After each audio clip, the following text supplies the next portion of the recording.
Foi uma rebelião sangrenta. Milhares foram mortos, florestas incendiadas. Foi um inferno na terra.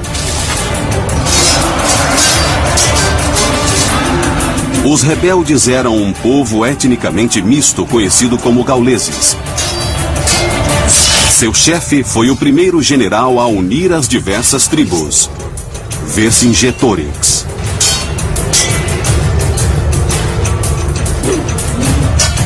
Seu oponente foi um dos generais mais famosos e cruéis da história antiga, Júlio César.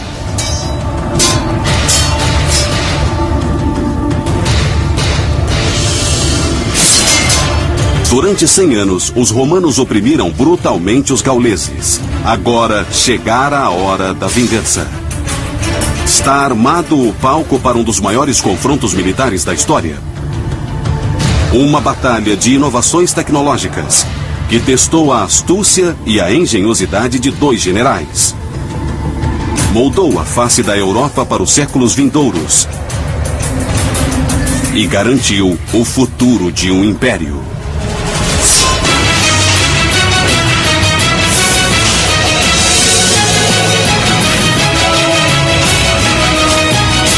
Batalhas antes de Cristo, o grande cerco de César. Ano 52 antes de Cristo. Há 6 anos, Júlio César comandava uma guerra brutal. Seu objetivo era conquistar a Gália e transformá-la em uma província romana.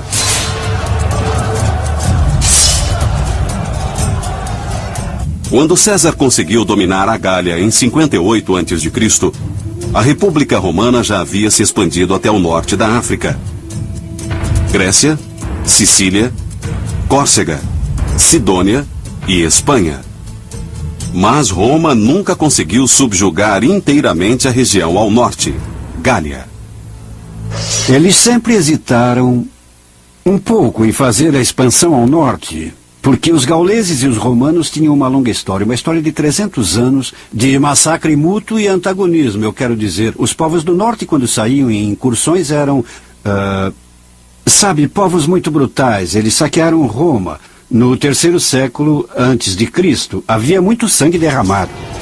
Mas a República Romana se fortalecia dia a dia. Liderando mais de 50 mil soldados romanos, Júlio César abriu caminho pela Gália com incrível crueldade. Júlio César foi enviado à Gália pelo Senado romano como procônsul, isto é, para conquistar a área e transformá-la em província de Roma. O mais interessante sobre esse grande general é que ele nunca fora militar e não tinha experiência alguma em combate, nem em comando também. Assim, por que o consideramos um grande general é uma boa pergunta a fazer. E a resposta é que ele foi o primeiro general romano a deixar suas memórias e um relato detalhado de todas as suas campanhas, que, é claro, indicam sua grandeza e nada mais. Os escritos de César sobre os 6 anos da guerra contra a Gália dariam 7 livros. Ele se considerava um gênio militar, mas seus êxitos podiam ser explicados pela qualidade de seu exército. Na época das batalhas na Gália, o exército romano era quase totalmente profissional. Antes de 100 a.C., sempre houvera um exército temporário, então era preciso convocar novos soldados a cada ano, treiná-los e colocá-los sob controle dos generais políticos, e isso criava problemas. Mas as reformas militares instituídas 50 anos antes de César chegar ao poder criaram um exército disciplinado e profissional. Então podia haver um amador comandando tudo, mas havia 10 legiões de soldados profissionais. Esse é um ponto que explica o sucesso de César. O outro ponto, eu acho, é que sempre se pode ser um bom general se não lutar contra ninguém. No caso, os exércitos da Gália não eram realmente exércitos importantes. A Gália não era uma nação unificada com um exército nacional. Havia um conjunto de exércitos tribais que não tinham disciplina nem coesão. O problema fundamental na Gália é que ela era essencialmente uma área de 15 ou 20 milhões de pessoas, de muitos grupos étnicos. Eles lutaram contra os outros por gerações e nunca desenvolveram uma capacidade militar sofisticada. Porém, a conquista da Gália foi mais difícil do que César previra. Não era possível derrotar só um exército, vencer uma batalha e conquistar a Gália. Era preciso vencer muitos pequenos exércitos. César enfrentava cada novo exército gaulês com crueldade crescente. César comandou alguns massacres horrendos, típicos da brutalidade romana, para deixar claro que era ou a amizade romana ou o terror romano.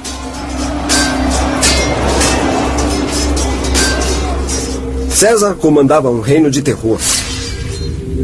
Ele destruiu aldeias inteiras, matou todos nelas. E depois foi para a próxima, absolutamente brutal. Inevitavelmente, em um período de 6 anos, o que aconteceu foi basicamente que o controle romano na Gália foi bem estabelecido.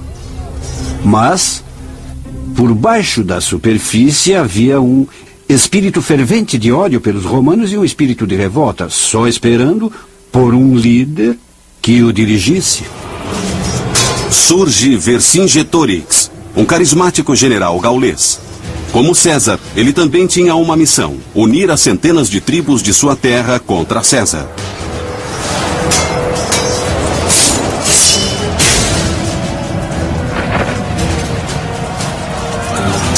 Vercingetorix era um adversário valoroso para César.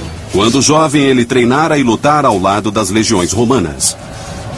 Vercingetorix foi de fato um cavaleiro do exército de César antes das guerras gálicas. Ele sabia como o exército romano funcionava, conhecia sua força, conhecia as fraquezas.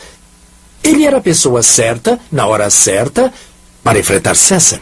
Vercingetorix teve a ideia de que talvez essa fosse a hora certa para os gauleses finalmente se unirem. Não esta ou aquela tribo, mas todos. E se ele pudesse provocar uma fagulha, e então um ataque aos romanos tivesse êxito, o que poderia acontecer é que, nesse momento, todas as principais tribos da Gália se reunissem e resistissem ao domínio romano, derrotando César e expulsando os romanos. Era isso que ele tinha em mente. Seu plano de provocar César deu certo. Vercingetorix foi com mais de 70 mil soldados até a cidade romana de Orleans e deu a César um pouco de seu próprio remédio. Ele caiu sobre a cidade como um leão sobre um coelho. Queimou a cidade, massacrou e matou todas as pessoas. Os gauleses mataram mais de 5 mil homens, mulheres e crianças. Vercingetorix mandou uma mensagem clara a César. Os gauleses não tolerariam mais a brutalidade do general romano. Esse foi o estopim da revolta. Isso foi um acontecimento simbólico que instigou todos os gauleses contra Roma. Foi isso que ele tentou fazer. Teve um pensamento estratégico muito bom e funcionou.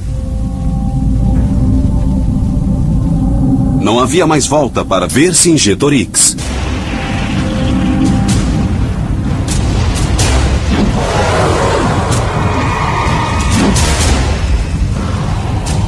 A revolução tinha começado.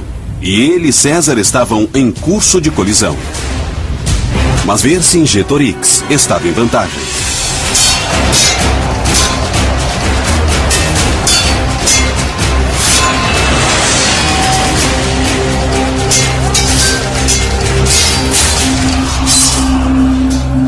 Logo ele conseguiu mais vitórias. Ele tinha um grande exército às suas ordens e sabia usá-lo. De repente ele ficou incontrolável. Apesar de estar em vantagem, Vercingetorix sabia que seu exército era grande, mas desorganizado. Perderia uma batalha direta contra o exército profissional e bem treinado de César. Assim, sua estratégia foi atingir as forças de César em pequenos combates ao estilo de guerrilha, até infligir tantos danos que os romanos foram obrigados a se retirar para a Itália. Vercingetorix tinha uma política de ficar atacando os romanos, cortar seu acesso à comida e, de modo geral, dar dor de cabeça a César. Para manter os soldados romanos desequilibrados, Vercingetorix fez algo que reverberou por toda a história militar. Ele convenceu os gauleses a incendiar suas cidades, colheitas e campos. Essa estratégia é conhecida agora como Terra Seca. Queimar tudo. Queimar cidades, queimar as aldeias, os campos, tudo. Em outras palavras, não deixar nada com que o exército romano pudesse sobreviver. Em agosto de 52 a.C., depois de aplicar sua política da terra seca, Vercingetorix liderou uma pequena força de gauleses contra os romanos perto da atual Dijon. A arma favorita dos gauleses era a espada de folha larga. Essas lâminas pesadas feitas de ferro esmagavam com força brutal. Os soldados romanos usavam o gládio.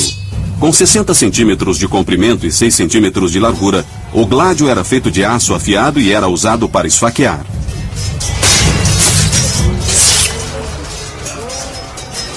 Depois de lutar por várias horas em Dijon, Vercingetorix, no verdadeiro estilo bater e correr, recuou e retirou suas forças. A estratégia dos gauleses parecia bem sucedida. Depois de Dijon, César se dirigiu para a fronteira italiana. Vercingetorix perseguiu-o, tentando impedir que César chegasse a Roma e conseguisse reforços. Ele levou seu exército ao sul para bloquear a meta de César, ir para a Itália, mas ele chegou tarde e César já estava ao sul dali quando ele chegou. Assim, ele estava atrás de César e não na frente dele. Ele tentou passar ao ataque e os romanos se viraram. Houve uma escaramuça, uma briga e os romanos se livraram. Nesse ponto, o que Vercingetorix fez foi dizer: está ficando difícil alimentar o exército aqui. Vou me retirar para a minha principal base de suprimentos. E se der certo, vamos parar um pouco. César irá para o sul e terminaremos isto no próximo ano. Esse foi um erro enorme. Calculando que César iria se retirar para Roma, Vercingetorix começou a levar o seu exército de volta a Alésia, uma cidade-fortaleza no alto de uma colina. Mas César não foi para Roma.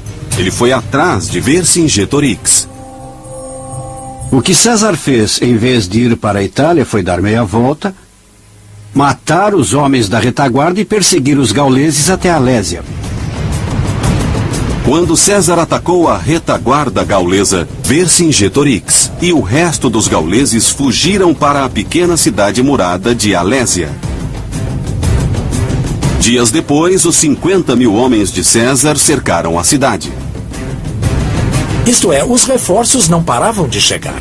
Um total de 10 legiões romanas de repente cercaram Vercingetorix.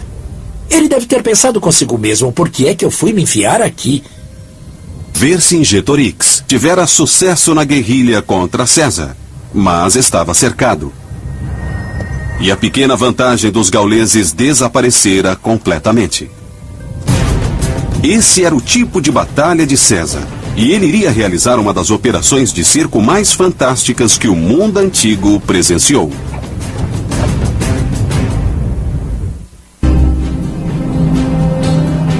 Em 52 a.C., cidade de Alésia. O comandante romano Júlio César e mais de 50.000 soldados romanos cercaram 70.000 gauleses e o líder revolucionário Vercingetorix dentro da cidade. Alésia era importante porque era a última fonte de resistência. Era o último ponto militar que impedia o controle de Gália pelos romanos. Alésia é a cidade moderna de Alys-en-Rhin, localizada na França. A cidade tinha 8 quilômetros de diâmetro e era rodeada por uma pequena muralha com 2 metros de altura. Habitada por 10.000 homens, mulheres e crianças, Alésia ficava em uma colina, 450 metros acima de um vale, por onde passavam 2 pequenos rios. Um círculo de colinas rodeava a cidade. Ela era bem protegida e dava aos gauleses uma forte posição defensiva. Mesmo assim, César decidiu sitiar Alésia em uma campanha militar ímpar na história. A forma de cerco criada por César foi muito engenhosa e eu não posso achar ninguém, nem nenhuma fonte que diga que as técnicas de cerco que ele usou foram usadas antes. O exército de César possuía a tecnologia de cerco mais sofisticada da época. Estavam equipados com uma catapulta chamada de onagro, conhecida por ter um forte coice e capacidade de lançar um projétil de 45 quilos a 350 metros. Os romanos também usavam o balista, que em latim significa lançador de pedras. O balista lançava projéteis a quase 90 metros. Cada legião romana estava equipada com 30 deles. Mas sitiar significa mais do que só atacar com armas de alta tecnologia. César sabia que o movimento tático correto em Alésia não era um ataque total. Em vez disso, César acreditava que para vencer a batalha não devia tentar expulsar os gauleses, mas matá-los de fome. César decidiu construir uma muralha de 16 quilômetros ao redor de Alésia para aprisionar os gauleses dentro de sua própria cidade. O que Vercingetorix pensava ser um porto seguro, revelou-se uma armadilha mortal. Primeiro, os soldados de César cavaram uma trincheira com 6 metros de profundidade e 6 metros de largura. A seguir, cavaram outra trincheira com 5 metros de largura e 3 de profundidade, que podia ser inundada. Depois, cavaram outra trincheira seca. Por fim, começaram a trabalhar em uma muralha com 3 metros de altura, completa, com torres de vigia a cada 70 metros. Chamaram isso de circunvalação. Colocaram uma muralha ao redor da cidade. Essencialmente, colocaram muitos milhares de pessoas na prisão. O propósito disso era, é claro, garantir que ninguém na cidade pudesse sair. Eles podiam sair de sua própria muralha, mas só para ficar presos entre a muralha romana de madeira e a sua muralha. Era a primeira barreira. Essa não foi a primeira vez que César demonstrou dominar a tecnologia. 3 anos antes, em 55 a.C., 400 mil alemães procuravam novas terras e cruzaram o Reno para se fixar na Gália. César imediatamente enviou uma mensagem brutal e mandou 50 mil soldados com ordens de massacrar os alemães. O que ele fez a seguir foi horrível e tecnologicamente avançado. César iniciou a proeza de engenharia que ele acabaria fazendo em Alésia. Ele construiu uma ponte suspensa com 120 metros de comprimento e 12 metros de largura sobre o rio Reno para poder expulsá-los para a Alemanha e depois persegui-los. Depois de cruzar o rio, César arrasou os campos sem piedade. 430 mil pessoas, homens, mulheres e crianças, sem sobreviventes. No ato deliberadamente calculado de ataque político pensado para mandar uma mensagem clara para os outros povos. Apesar da brutalidade, a travessia do Reno foi um admirável avanço da engenharia do mundo antigo. Ele construiu a ponte em 10 dias. Foi incrível. Ele construiu com pilares, vigas e cabos. E o motivo de construir foi dizer aos alemães: vejam, o Reno não é uma barreira. Podemos pegá-los no momento que quisermos. Depois do massacre, César voltou à Gália e destruiu a ponte. Em Alésia, César usou a superioridade tecnológica romana para prender os gauleses dentro da cidade. O general gaulês Vercingetorix observava enquanto a muralha era construída. A muralha de 3 metros foi construída parcialmente com a terra tirada das trincheiras. Ela era encimada por proteção de madeira e torres se erguiam a cada 70 metros.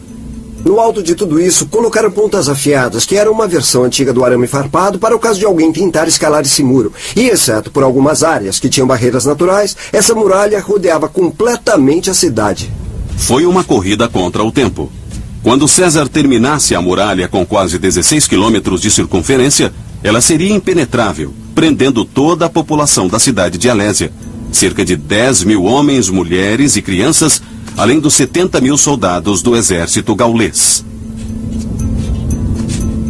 Vercingetorix tinha um pouco de carne e milho guardados em Alésia, mas isso não duraria muito. Os homens de César podiam entrar para roubar ou então comprar suprimentos, mas era mais fácil dizer do que fazer.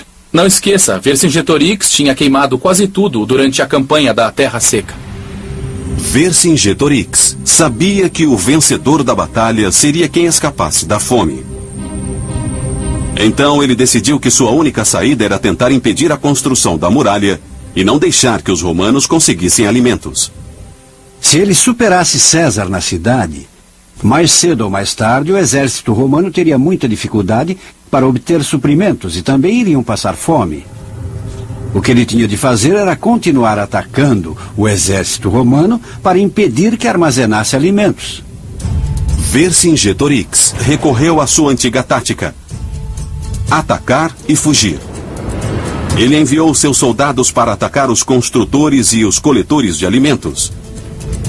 Vercingetorix venceu algumas vezes, mas finalmente César lançou um contra-ataque.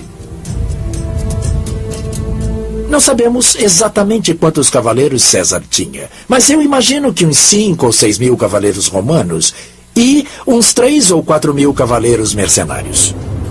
E rompeu uma batalha entre a muralha de César e Alésia. A cavalaria romana estava em vantagem e os gauleses retrocederam. Mas Vercingetorix ordenou que os portões de Alésia fossem fechados para proteger os gauleses da cidade. Perdas gaulesas bastante pesadas, homens sem seus cavalos tentando basicamente abrir um caminho para a cidade.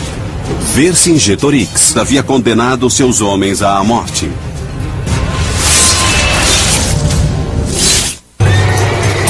Em 52 a.C., o cerco de Alésia causou o primeiro derramamento de sangue. Uma luta de cavalaria foi mortal para os gauleses. Apesar de ganhar essa pequena luta, César decidiu aumentar as obras de construção do sítio e ordenou que mais trincheiras fossem cavadas, dispositivos antipessoais instalados e armadilhas mortais construídas. Armadilhas com pontas de madeira afiadas foram colocadas no fundo das trincheiras. Farpas de ferro foram espalhadas diante das muralhas para furar os pés dos soldados e as patas dos cavalos. Havia fossos inundados, árvores derrubadas para criar obstáculos, e cobrindo tudo isso havia todas as armas de mão que eles tinham. Havia flechas, havia atiradeiras, projéteis, e eles podiam literalmente atear fogo em toda uma zona de impacto. Depois de apenas 5 semanas, a muralha de 16 quilômetros equipada com armadilhas, obstáculos e armas estava quase completa. O general gaulês Vercingetorix foi forçado a uma manobra corajosa. Ele enviou os 15 mil homens de sua cavalaria para percorrer a Gália e recrutar reforços com as outras tribos gaulesas. Embora pareça um bom movimento, pense um pouco sobre isso. Ele havia tido muito sucesso provocando César, atacando-o, não o deixando ir a nenhum lugar, não o deixando coletar alimentos. Mas ele desistiu disso tudo e disse, sem trocadilho, mandem a cavalaria. Vercingetorix mudou seu método tático e deixou que os romanos, em essência, construíssem as obras de sítio e alimentassem o exército. A decisão de pedir ajuda em vez de continuar a perturbar os soldados romanos foi uma decisão militar crucial. Se a cavalaria fosse atacada ou se as outras tribos não respondessem, o exército de Vercingetorix estaria condenado. Bom, sem a cavalaria, para ser enviada para atacar o exército romano, eles podiam construir as obras de sítio rapidamente, o que fizeram. O mais importante ainda é que agora podiam coletar alimentos. E isso César entendeu claramente. O que ele fez? Ele ordenou que seus subordinados coletassem um suprimento de grãos para 30 dias. Mas César sabia que se a cavalaria gaulesa voltasse com reforços, os romanos poderiam ser derrotados. Para se defender, César decidiu construir outra muralha, a cerca de 360 metros da primeira. A primeira muralha de César mantinha Vercingetorix dentro. A segunda manteria os reforços fora. Mas também continha 50 mil soldados romanos que tinham de acampar entre as duas muralhas. Fora dessa muralha de circunvalação, ele construiu uma segunda muralha de contravalação, que em latim é contrária. E essa muralha tinha 32 quilômetros. Assim, havia uma muralha dentro de uma muralha e uma cidade no meio, como se fosse, olhando de cima, como um bolo em camadas. Sem a cavalaria para perturbá-los, os romanos não tiveram dificuldade na construção da segunda muralha. Ela não tem vazios, exceto por uma pequena seção na base do Monte Ria, perto do local em que 2 rios cortam o vale. Com a construção chegando ao final, todos começaram a perceber que a arma que iria vencer ou perder a guerra era a comida. César sabia que assim que o resto dos gauleses chegassem, ele não poderia mandar seus homens coletarem alimentos. Enquanto isso, dentro da cidade, Vercingetorix controlava pessoalmente as rações de carne e milho. Depois de 7 semanas de cerco, os suprimentos na cidade estavam baixos e eles subsistiam com os alimentos armazenados antes do cerco. A água, para os 100.000 homens, mulheres e crianças, vinha dos pequenos rios e de poços. Existe uma história em que um dos homens da tribo de Vercingetorix disse para ele: "Nós vamos comer os soldados e os aldeões mortos. Podemos viver um bom tempo desse modo." Esse não teria sido o primeiro exemplo de canibalismo e nem o último. Pense no Donner Party na história americana. Os livros de história antiga sempre chamaram os gauleses de bárbaros. Mas, obviamente, tinham alguma humanidade. Vercingetorix não permitiu isso. Vercingetorix sabia que havia muitas bocas famintas a alimentar. Ele criou um plano na esperança de salvar algumas mulheres e crianças. O que ele fez foi mandá-las para fora, para a muralha romana, dizendo essencialmente: olhe, deixe essas pessoas irem, será melhor, ou então tome-as como escravas. César rejeitou a oferta. Seus homens estavam à beira da fome, porque a terra ao redor de Alésia havia sido queimada por Vercingetorix. Ele não teve compaixão pelas mulheres e crianças gaulesas que tiveram de voltar à Alésia. Mas Vercingetorix também não as queria de volta. Tendo se livrado dessa grande quantidade de pessoas que não tinha mais de alimentar, Vercingetorix, então, recusou-se a deixá-las entrar na cidade, e as mulheres e crianças, em grande quantidade, ficaram presas entre a muralha da cidade e a muralha romana, onde elas simplesmente morreram de fome. Cerca de 3.000 mulheres e crianças ficaram presas na terra de ninguém, peões na luta entre Vercingetorix e César. Todas essas pobres almas só enfraquecendo nesse tipo de limbo. Elas estavam literalmente presas no meio dessa luta. Ninguém as queria. Mas Vercingetorix foi o primeiro a ceder nessa luta de vontades. Finalmente, os portões de Alésia se abriram e as mulheres entraram. César venceu a batalha de vontades. Assim, o líder gaulês, Vercingetorix, não pôde transferir o seu problema para César. E César lembrou às pessoas com que tipo de homem elas estavam lidando. O destino dos gauleses parecia sombrio. Mas 3 dias depois, o exército gaulês com 60.000 homens surgiu no horizonte.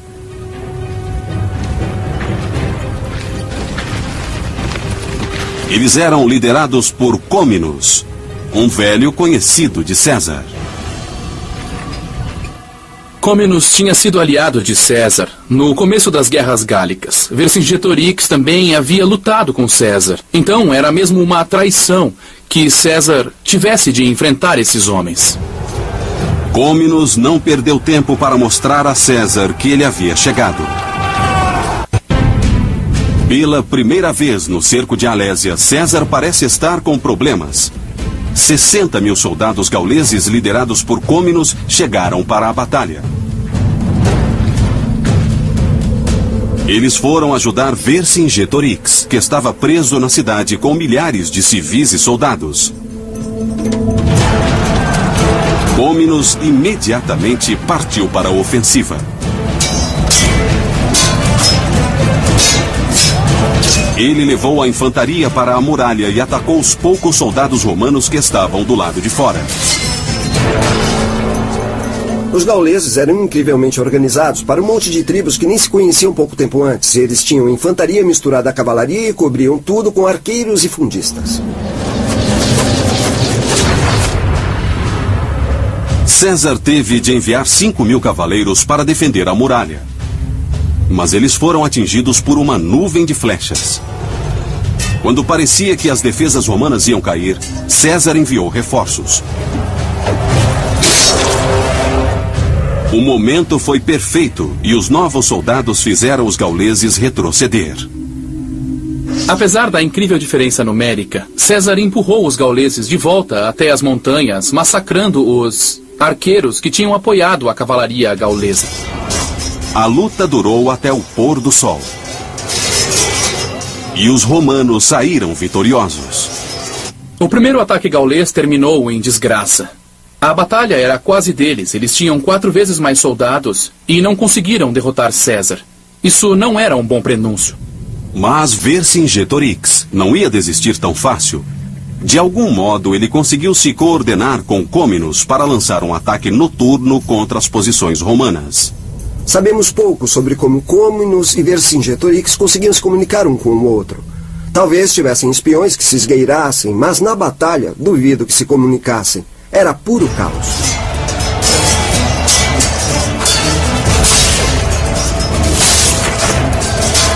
Vercingetorix liderou uma força na tentativa de romper a muralha interna.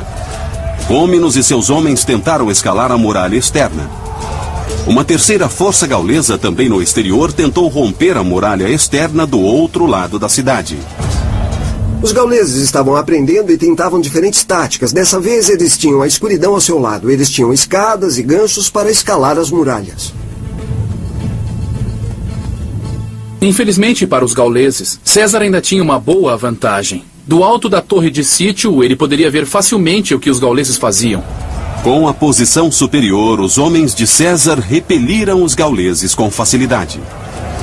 Eles estavam lançando flechas e também tinham um grande suprimento de pedras e varas afiadas. Eu não gostaria de alguém 3 metros acima de mim jogando pedras na minha cabeça. Eles tentavam encher os fossos e valas e ao mesmo tempo as pessoas jogavam objetos perigosos sobre eles. Entre as muralhas, Vercingetorix está sendo derrotado.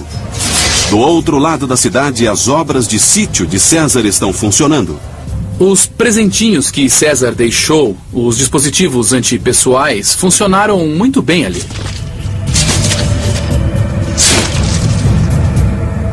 Os homens não podiam dar um passo sem cair 3 metros sobre uma ponta ou prender a perna em um gancho.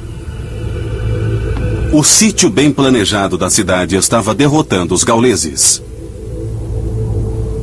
Cômenos estava apanhando no exterior.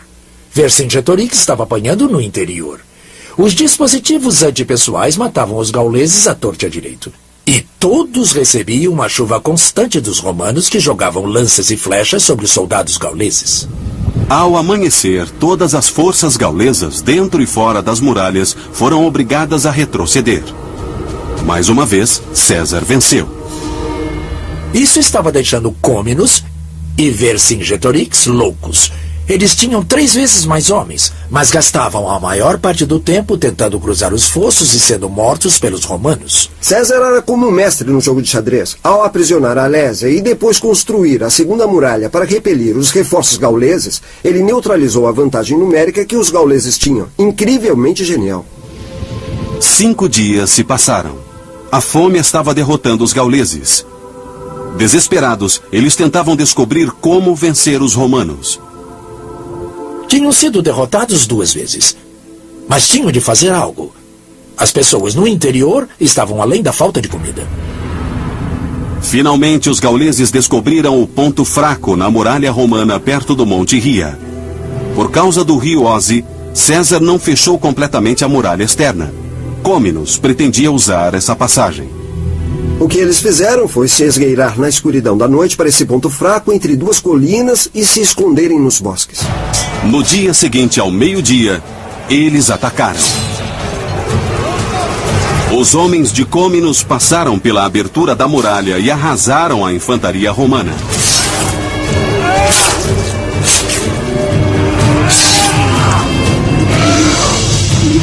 Em outro local, uma segunda força gaulesa tenta romper a muralha. A segunda força gaulesa começou a vencer a muralha. Os romanos simplesmente estavam ficando sem objetos para jogar neles.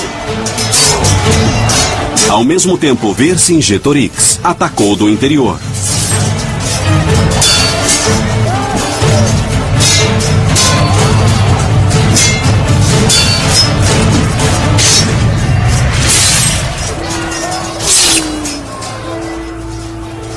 César, em sua torre de sítio, observou esse prolongado ataque triplo dos gauleses. Os historiadores debatem se César era mesmo um grande estrategista. Mas o que ele fez nessa batalha final foi como reger uma grande orquestra.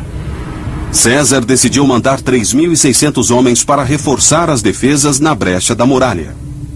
Ele ordenou que reforços da cavalaria dessem a volta para o lado noroeste para proteger o ponto fraco, mas ao mesmo tempo os gauleses enviaram mais de 20.000 homens para a falha na muralha. Mas veja bem, 20.000 homens não vão ajudar muito quando eles têm de passar por um espaço bastante apertado entre dois rios, enquanto são atacados dos dois lados por legionários e tem pela frente um fosso e uma muralha. César observou os gauleses mudarem de tática. Se não podiam atravessar a muralha, iriam derrubá-la. Nessa hora, estavam na muralha. Estavam arrebentando a muralha com ganchos especiais, feitos de ferro e projetados para rasgar as muralhas de cidades sitiadas. Tudo acontece ao contrário por causa das muralhas de César. Geralmente é a força conquistadora que usa os ganchos de muralha, não os defensores. A batalha é feroz em todas as frentes.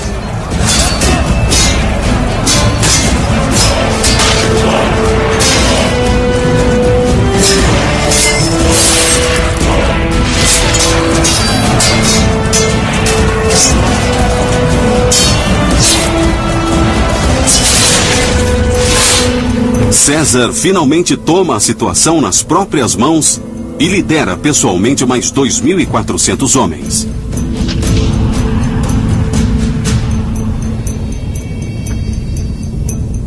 Ele assumiu o comando de 4 coortes de infantaria na luta e colocou seu famoso manto vermelho. Ele sempre achou importante que os soldados vissem seu comandante nas batalhas e liderou essas 4 coortes para o meio da luta. A linha romana estava prestes a romper, quando César chegou no último minuto com os reforços.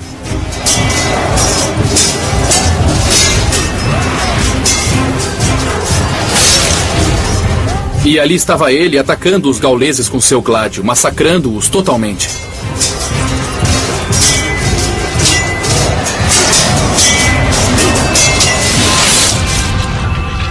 Existe uma grande diferença entre um comandante dizer "ataquem" e outro dizer "sigam-me, rapazes".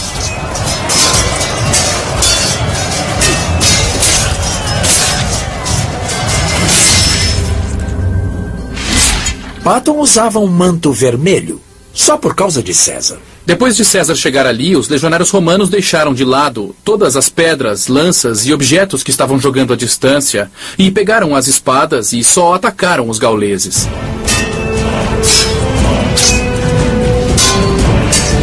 César tinha uma vantagem e decidiu aproveitá-la.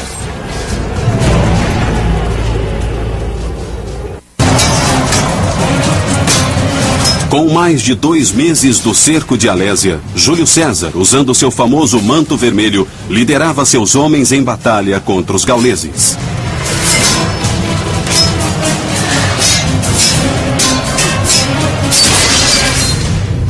Os textos dizem que o que acontecia era que a linha romana estava prestes a romper, quando César chegou no último minuto acompanhado por 4 coortes de reforços e, ao mesmo tempo, aumentou o moral romano porque eles viram o comandante lutando com eles, lutando com o manto vermelho. Ao anoitecer, César estava vencendo. Ele perseguiu os gauleses até o acampamento e abateu-os como animais.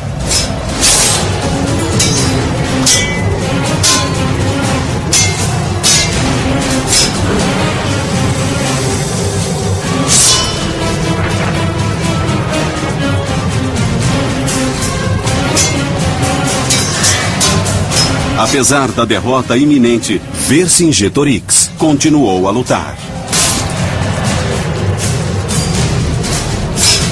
Sua estratégia de unir as tribos gaulesas para lutar contra a opressão romana fracassara. Vercingetorix logo percebeu a derrota.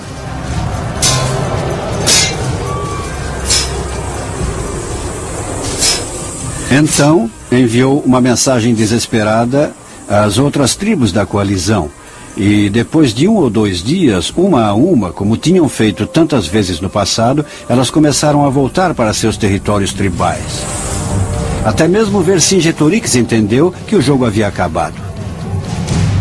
E foi ele quem tomou a iniciativa de abrir as negociações com os romanos. César era famoso por massacrar tribos inteiras. Mas, inesperadamente, depois dessa batalha, ele decidiu poupar os guerreiros gauleses. César foi muito tolerante.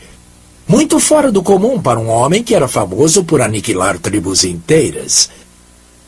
Talvez ele sentisse que, para manter os rebeldes calmos, teria de mudar de tática. Não sei, talvez ele até tivesse um novo respeito pelo modo como lutaram as batalhas. Mas é claro, Vercingetorix tinha começado isso. Ele tinha que se tornar um exemplo. 2 de outubro de 52 a.C. Depois de quase 2 meses de luta, Vercingetorix finalmente se rendeu. Vercingetorix pôs sua melhor armadura, passou pelo portão e foi direto a César. E aos milhares de romanos atrás dele. Dá para imaginar a cena. Ali estava o homem que ousara desafiar César, ficando face a face com ele.